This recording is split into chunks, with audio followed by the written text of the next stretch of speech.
ఉమ్మడి నల్గొండ ఖమ్మం వరంగల్ జిల్లాల పట్టభద్రుల ఎమ్మెల్సీ ఉప ఎన్నిక కౌంటింగ్ దగ్గర బీఆర్ఎస్ నేతలు ఆందోళనకు దిగారు. రిటర్నింగ్ అధికారి రూల్స్ కు విరుద్ధంగా వెళ్తున్నారని ఆరోపించారు. ఏజెంట్ల సంతకాలు లేకుండానే ఫలితాలు ప్రకటిస్తున్నారని ఆగ్రహం వ్యక్తం చేశారు.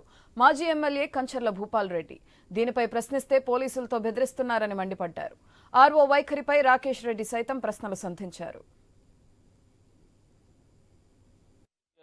సందర్భంలో చాలా టేబుల్స్ దగ్గర ఉన్న ఓట్ల కంటే వాళ్ళకు ఒక 5 ఓట్లు 10 ఓట్లు యాడ్ చేసుకుంటా మేము చాలా అంటే ఎక్కడైతే ఇన్వాలిడ్ ఓట్స్ ఉన్నాయో అక్కడ అభ్యంతరం చెప్పినా కూడా మేము ఎన్ని అభ్యంతరాలు చెప్పినా కూడా అవి తీసుకుపోయి వాళ్ళు చేయాల్సినటువంటి నిర్ణయం చేసుకొని వాళ్ళు కలుపుతున్నారు. సరే, ఇది అధికార పార్టీ కాబట్టి అధికారులు వాళ్ళు కొంత అనుకూలంగా వ్యవహరిస్తారు, దానికి ఆ ఇన్స్ట్రక్షన్ ఉంటుంది కాబట్టి ఇక మేము కూడా దాన్ని పెద్ద సీరియస్ తీసుకోలే. బట్ ఈ రోజు రౌండ్ 3లో హాల్ 3లో మాకు 532 మెజారిటీ ఉంటుందని చెప్పి మా కౌంటింగ్ ఏజెంట్స్ చెప్పినటువంటి సమాచారం.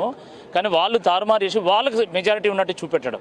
రౌండ్ 3 మొత్తంలో వాళ్ళకి కాంగ్రెస్ పార్టీకి 3200 మెజారిటీ ఉంటుందని మాకున్న సమాచారము, వాళ్ళు 4200 ఉన్నదని చెప్పేసి ఎన్నికల అధికారి ఆమె డైరెక్ట్ నేను గల్మద ముందు కూర్చున్నా, వారి కార్యాలయం గల్మ ముందు 3 గంటల పాటు కూర్చున్నా.